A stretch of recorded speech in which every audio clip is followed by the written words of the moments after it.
If you want to fill them with air, bomb them. If you want to fill them with water, torpedo them. The standard question of every torpedo pilot has always been, when do we get a torpedo that can be launched from high altitudes and great speed?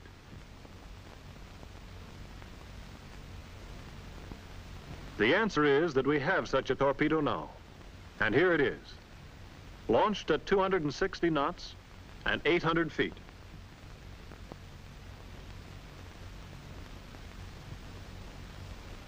What's more, it's running hot, straight, and normal.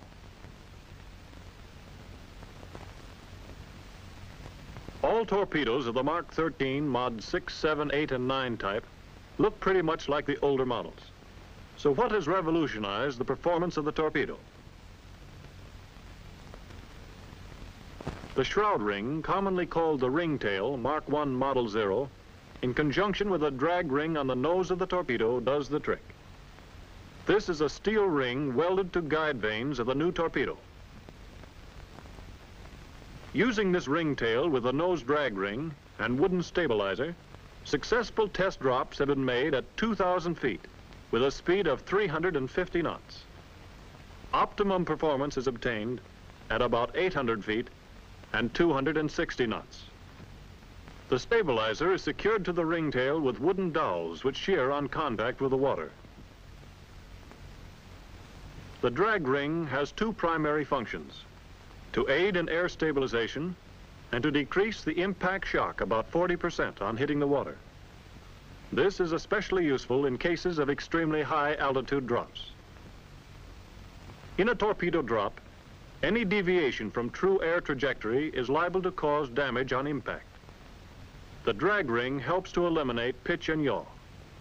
Like the stabilizer, this disintegrates when it hits the water. A valve, the water trip delay valve, prevents the torpedo turbines from burning up during its long air travel. On leaving the plane, the torpedo is operating only by compressed air. Impact with the water trips the valve, starting normal fuel operation. This valve is secured with wire to prevent the airstream from springing it.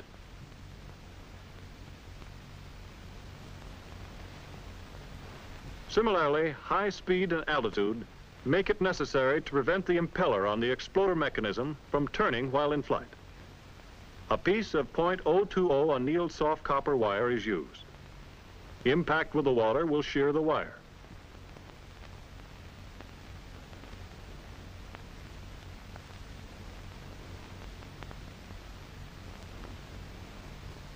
At high altitudes and in cold climates, special precaution must be taken to ensure a sufficient amount of antifreeze in the water chamber of the torpedo. Buoyed instructions should be followed. With the new Ordals enforced, not only will the torpedo be more stable in the air and in the water, with no appreciable broaching or hooking, but initial dives in 85% of cases will be no deeper than 50 feet if the proper entrance angle is used. Remember that proper depth settings must be determined for the type of target to be attacked. This should be in accordance with tactical doctrine. Depth settings as shallow as 5 feet may be used successfully. Against armored vessels, it is necessary to set the depths to strike below the armor to achieve maximum destruction. However, take care that the torpedo is not set so deep that it will pass under the target.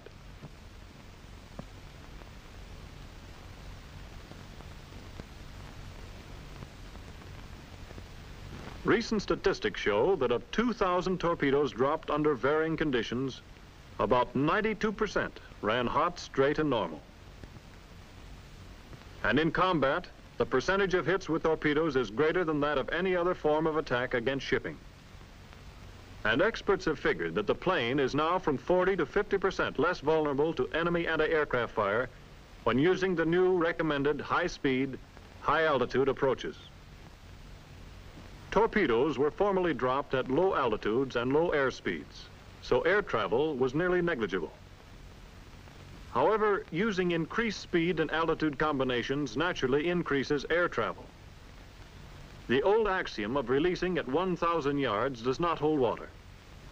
In many cases, the air travel alone is 1,000 yards or more. At present, the torpedo is set to arm with a run of at least 260 yards. However, an additional 140 yards is added in alt sighting tables to compensate for possible torpedo and pilot error.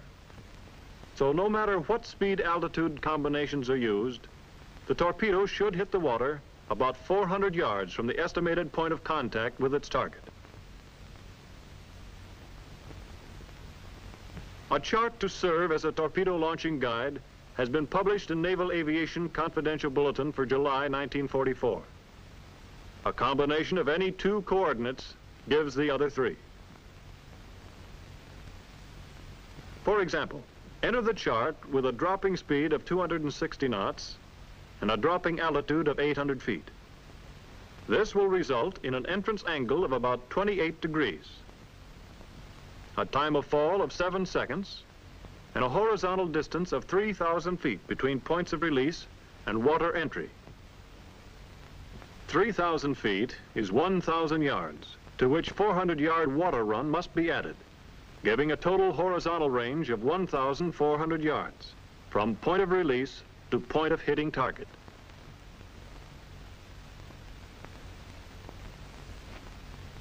When a torpedo is dropped, the crosswind acting on the plane at release imparts a motion to the torpedo, which acts on it throughout its time of flight and is in addition to the motion of the plane.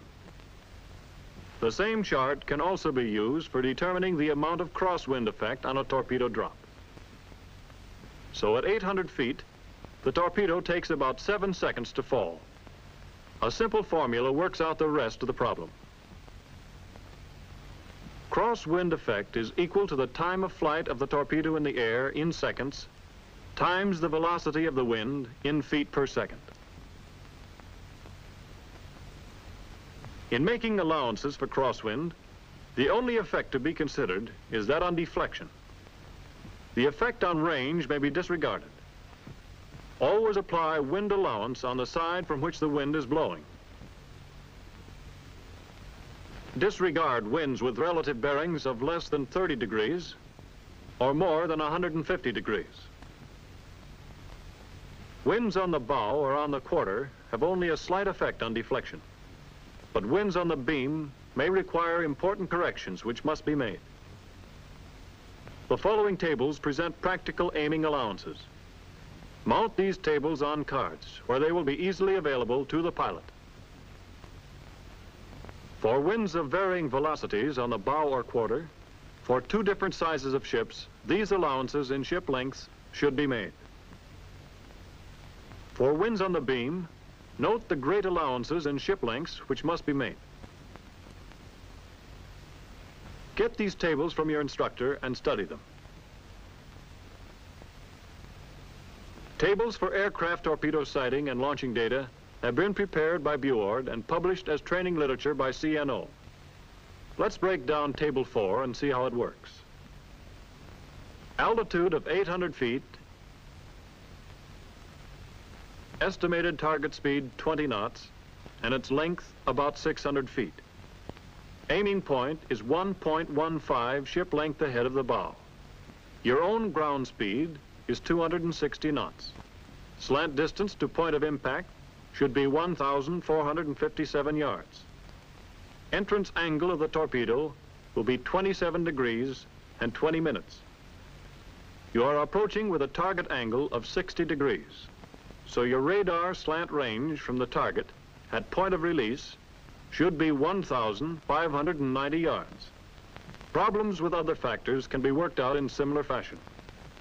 This chart should include data for shallow water drops, using these combinations of airspeed and altitude of release. Here, speed in knots is roughly equivalent to altitude in feet. Radar slant ranges are roughly 700 yards less than those recommended for open sea drops. The toughest part of the new aiming problem is releasing the torpedo at the proper range. Primary dependence must be placed on radar ranging until the pilot becomes proficient in visual ranging. A tactical use of radar for torpedo dropping can be to locate the target and commence the approach above the clouds. Then dive through the clouds to make a visual attack. Another possible use is attacking anchored ships, using radar for ranging as well as locating, with a drop through the low overcast. A torpedo pilot may in general drop and hit within a wide band of ranges. But if the range is too long, the torpedo water run will be longer than desired, and the average torpedo speed will be consequently slower, so that the torpedo may pass astern of the target or allow the target sufficient time to maneuver away from the torpedo. Likewise, dropping at excessively short range is just as bad, since the torpedo will hit the water too close to the target and so cannot be properly armed before hitting the target, if it hits at all. To emphasize the importance of ranging, look at what happened in one combat mission. The returning pilots reported that they had dropped at ranges of between 1,000 and 1,600 yards, and at altitudes of from 275 to 300 feet. But actual photographs proved that the ranges averaged 2,800 yards and the altitudes 190 feet. What a waste. And naturally, there were no hits. Remember that ranges are usually underestimated, so plan to counteract this tendency. Dropping altitude determination is of course assisted by instrumental aids such as the barometric and radar altimeters. However, neither of these is totally dependable under varying conditions of atmospheric pressure, technical limitations, and aircraft speed, altitude, or angle of glide.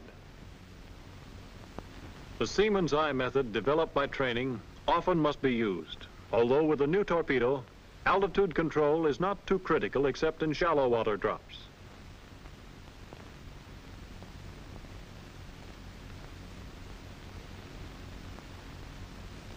The full range of entrance angles is 18 to 22 degrees for shallow water, 22 to 32 degrees for open sea or deep water.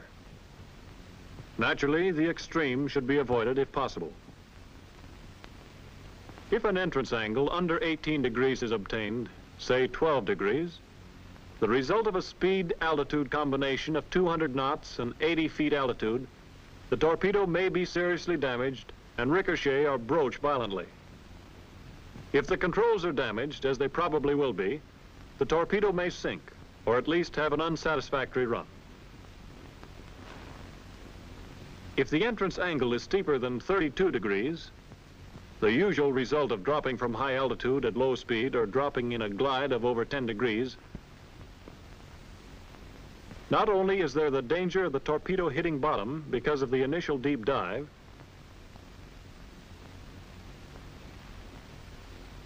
but the torpedo may stub its toe, which may cause structural damage or damage the steering mechanism, causing premature sinking or a very erratic run.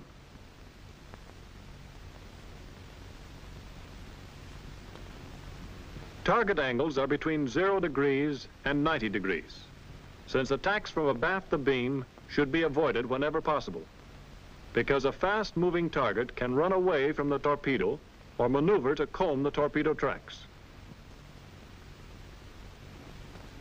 In any case, small errors in range estimation on stern shots will cause misses that might have been hits with the same error on bow shots.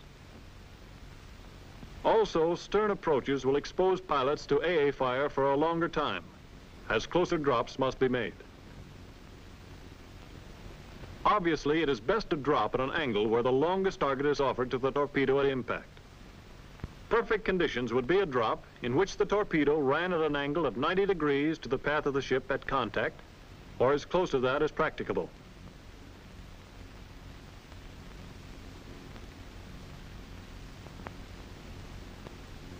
If you want to hit him, you have to lead him, the right amount. The range to the aiming point is dependent upon the air and water travel of the torpedo. The range to the target varies with the target angle and speed and the range to the aiming point. By previous training, the pilot should be able to estimate automatically his own altitude and speed. Aiming problems are now comparatively simple. Observe the target length, speed, and course, and from this, select the aiming point. Then estimate the range to the aiming point. The target angle controls the range to the target, and this can be used to assist the ranging to the aiming point. Keep a rough check on the target angle, using radar and seaman's eye to check the slant range to the target. The actual ship lengths to be allowed for are measured from the bow of the target vessel along the course line extended to the aiming point, which is the center of the ship at the intended point of contact. Assuming an underwater run of 400 yards with a proven new torpedo speed of 32 knots, here is a thumb rule that can be applied against a 600-foot target on a steady course, wind force 0. For 20 knot speed, aim 1 ship length ahead. For 25 knot speed, aim 1.5 ship lengths ahead. For 30 knot speed, aim 2 ship lengths ahead.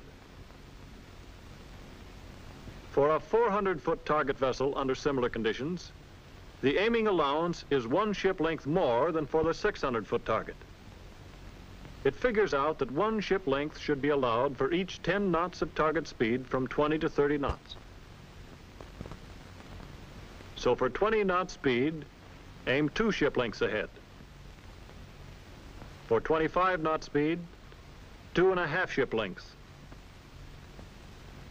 For 30 knot speed, 3 ship lengths. Study enemy ship characteristics and data on bow waves and wakes to determine speed. Under torpedo attack, it can be assumed that ships will use full power in attempting to maintain top speed. However, remember that any ship will gradually lose speed in a sustained turn. This loss is important and must be considered. Circling ships will have a deceptive wake due to the churning of the propellers in the position of the rudder. When selecting aiming points for maneuvering targets, 3 additional factors are involved: the direction of the turn, the degree or rate of turn, and the decrease of speed of the target in the turn. In this example, assume that the target is in a developed turn and is using full power and full rudder of 35 degrees. The aiming point depends upon the ship's actual speed in the turn and must be measured from the bow along the ship's curved path extended. The curved wake indicates this path.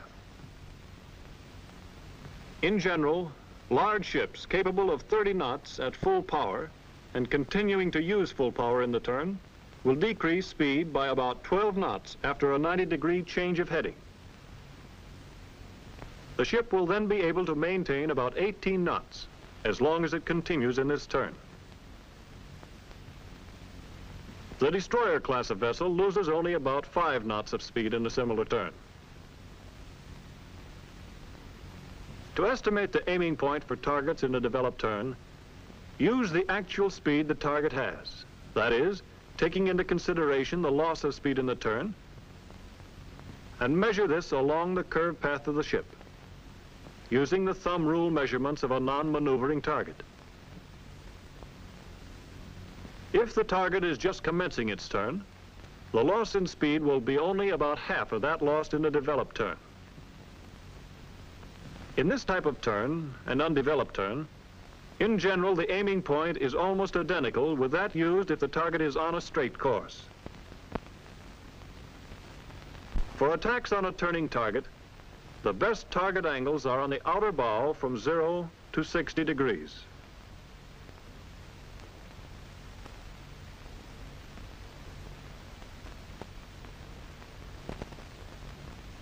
On the inner beam, the best target angles are between 90 and 150 degrees. In any case, the actual target size presented to the torpedo is the controlling factor. For a U.S. Navy light cruiser using full rudder of 35 degrees and 30 knots initial speed, it takes the rudder about 23 seconds to become fully applied, and about 10 more seconds for important changes in the ship's heading and position to take place. The use of high speed and correspondingly high altitudes naturally calls for entirely new tactics, and therefore a new concept of training, so that the pilot is equipped with the knowledge and experience to put these new tactics to use. Training for torpedo dropping should follow a fairly definite pattern. First of all, study and talks with experienced pilots and crewmen. All available Buord publications and official dispatches should be considered carefully. The pilot should then commence training with dummy runs. After making proper dummy runs checked with the F-46 camera, he should then use concrete blocks or dummy torpedoes. This can be followed by live torpedo drops, all with single planes. As many torpedoes as possible should be dropped. Statistics indicate that for best efficiency, the average pilot requires at least 6 single live drops before graduating to group work.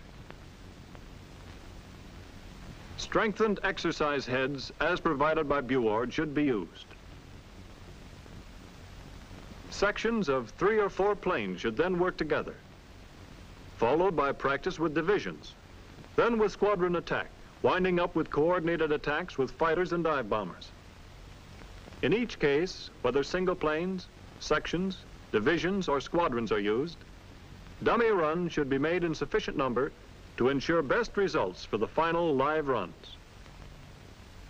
During all of this, trained pilots should be used as observers and consulted after each run. It is helpful to think of the attack in 3 phases: the approach dive, the attacking dive, and the aiming run, then retirement. In addition, pilots dropping torpedoes should record pertinent data for comparison with photographic data. Another very important factor in training as well as in combat is the correct use of photo assessment. The study of photographs from the F-46 camera mounted in TBMs will prove an incentive to good pilots and show up bad pilots. In combat, the photographs will also serve as a final means of recognition and verification of results. It is essential for proper training to furnish the pilot with high-speed maneuvering targets for torpedo dropping practice. These targets should not be smaller than a DD. The new technique of torpedo dropping makes it almost imperative that the final torpedo attack be initiated in a glide of 20 to 40 degrees from no less than 5,000 feet altitude. The range will then be about 3,500 yards. As the plane approaches the correct dropping range for the speed and altitude combination selected, it is pulled up to level flight momentarily and the torpedo released. Drop should be from level flight, although it is permissible to drop in a glide of not more than 10 degrees. But note that this will affect the air travel. However, good performance does require that the wings be level and that the plane not be in a slip or skid at the moment of release.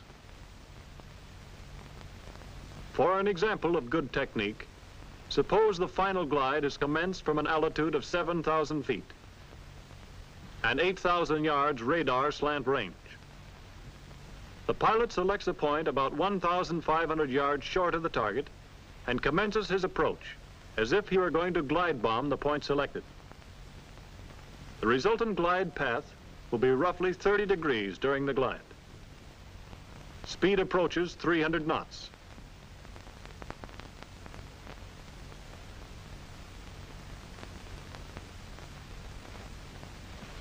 Target maneuvers are offset by changing direction of glide as necessary.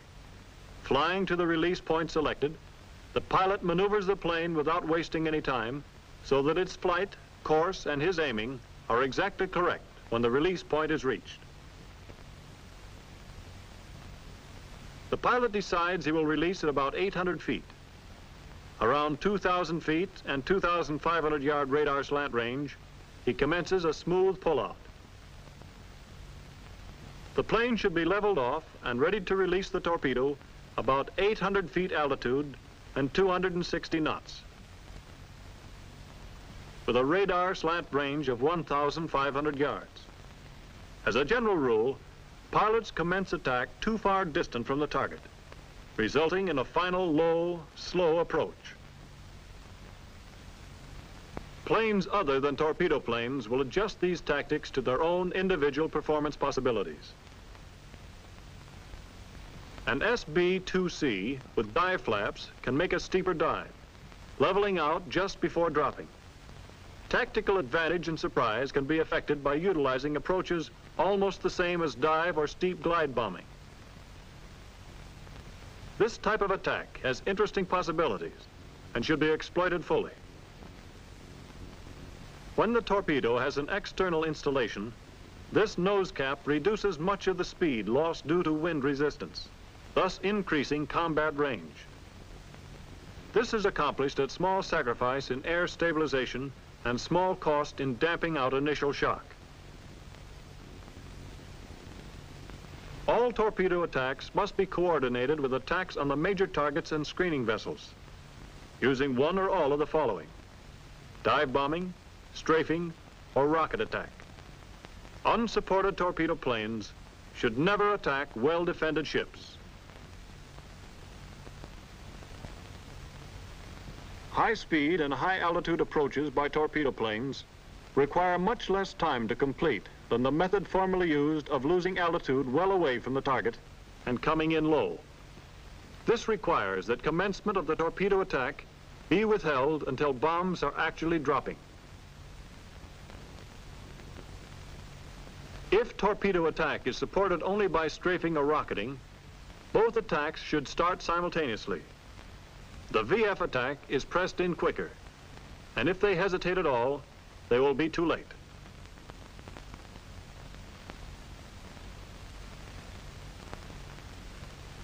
This is not only for diversion, but some anti-aircraft guns may be put out of commission, and possibly the torpedo planes will be offered a target whose speed and maneuverability has been greatly reduced. Timely and determined fire by all guns of a torpedo plane will appreciably reduce and has on occasion stopped AA fire from vessels within machine gun range. Concerted attacks by supporting VF will also assist torpedo planes in retirement. The torpedo is still the most potent single weapon of destruction against enemy shipping, but only if used properly. It's up to the pilot to see that it is used properly, making the most use of these recent improvements. This will be the result.